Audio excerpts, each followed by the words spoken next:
Phase 5 hits September 26, Blackwing Lair, ZG, and of course the rank 12 grind as well. But instead of just raid logging until the phase comes out, there are so many things you can do in Phase 4 right now that are going to pay dividends throughout Phase 5. Let's jump into the biggest items, the biggest gear, the biggest prep that's going to pay off big time in Phase 5. So first, I want to talk currencies. All the currencies relevant in Phase 5 that'll solve your rune problems. They'll give you free Tier 2 items. Then there are tricks to really get a lot more mileage out of your Tier 1 gear and all your Molten Core pieces as well. And there are items that'll benefit you massively with the Mega Server Apocalypse coming September 17th.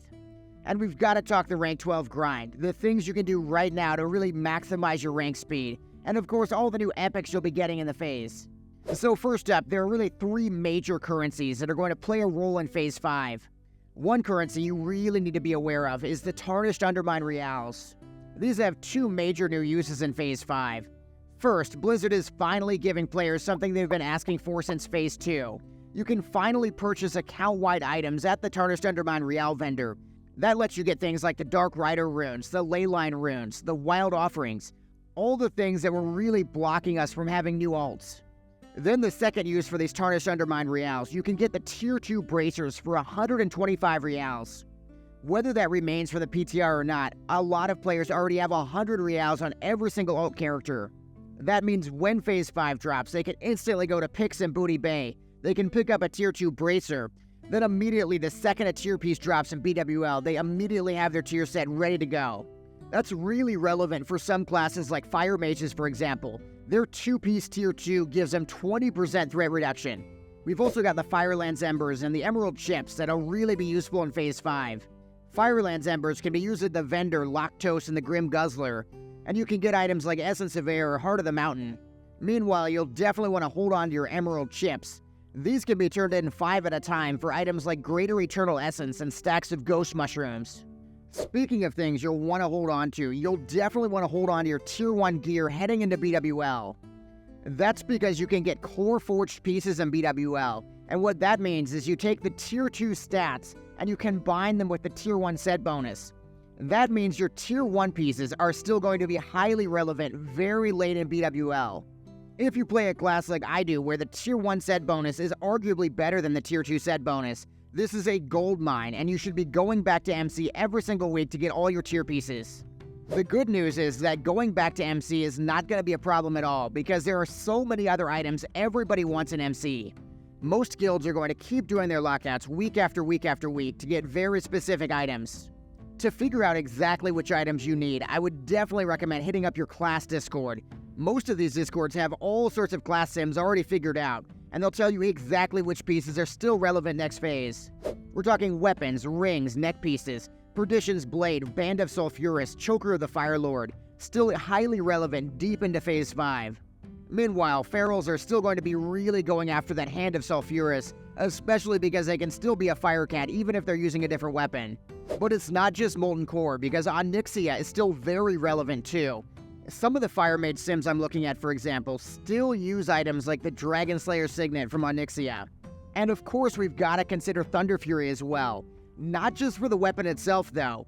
There's a new portal to Prince Thunderan in Silithus, and whether this is only allowed to be used when you're crafting Thunder Fury, or whether this is some kind of new world boss remains to be seen, but it's going to be highly relevant in the phase. Less up in the air, though, are the ZG summoning bosses, and there are so many things you can do right now to be the hero of your guild, things that are going to pay off the entirety of Phase 5. First, we've got the Gurabashi Mojo Madness for trinkets, things like the Renataki's Charm of Trickery, Omega BiS for rogues. Each week, the Edge of Madness boss is going to rotate, and you're going to need 4 different drops, one from each of the bosses, to get your trinket. Everybody is going to want these trinkets, I mean everybody, and summoning the boss is not as straightforward as it seems. To summon one of the Edge of Madness bosses, you need a Gurabashi Mojo Madness. It uses Blood of Heroes and Black Lotus, and a few other items you get in the raid. The key item to farm right now is actually the Blood of Heroes. You can do that in Eastern Plaguelands, and I highly recommend getting Questy. You can use the advanced search feature and type in Blood of Heroes and just enable them to show them on your map. Meanwhile, there's also the fish boss that everybody seems to forget how to summon. We're talking Gazrenka, and this is not just for a cosmetic polymorph anymore. The fish boss is now dropping highly buffed items, Things like the recently buffed Lizard Scale eye patch, the Nat Pagel's broken reel. Even completely irrelevant items like the Tiggle's harpoon have been buffed to epic status and are very relevant. To summon the fish boss though, you're going to need the Mudskank lure from Nat Pagel. His short and very easy questline starts in the raid itself at the crate by the lake. You don't have to worry about it yet. The key thing you need to worry about that's going to pay dividends the entirety of Phase 5 is getting 300 fishing. That way, no matter which Demon ZG run you do, you're always going to be able to summon the fish boss and get all the extra loot. So another part of the game that everybody seems to be sleeping on is PvP. There are really two major aspects of PvP we have to talk about if you want to be as prepared as possible. First, the Tarnished Undermine Real rings. The Ring of the Dreaded Mist, it causes enemies to flee when they hit you, while the Loop of the Magister freezes attackers for 3 seconds. With everybody doing AV base races, it feels like people have forgotten how overpowered these rings are going to be.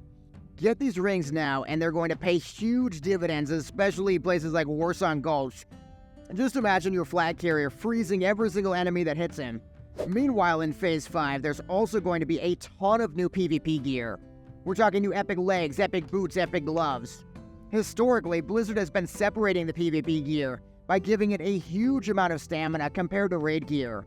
If you have any interest in PvPing, Battlegrounds, World PvP, you really want to get this stamina gear so you don't just get one shot by Ellie Shamans. So the rank 12 is reportedly going to be the cap for Phase 5, and hitting that as quickly as possible is going to take significantly longer than rank 10. To ensure you hit rank 12 as quickly as possible, you really want to get rank 10 right now. You also want to stockpile 20 of every single battleground mark. That way you can turn all of them in the day the phase launches. If you really want to go crazy like I do, you can also stockpile Bloodstained Commendations. On a lot of servers, the Blood Moon's been kinda dead, but with the Mega Server merge, Blood Moon is going to be really popping off again. I definitely recommend waiting until September 17th to really maximize your potential gains. Also, try to get some friends in mind for some pre-mades when the phase hits. The easiest way to get honor in Phase 5 is definitely to have a set 5-man group that just queues up and blasts everybody. So with this guide, you're really set up for the long term in Phase 5.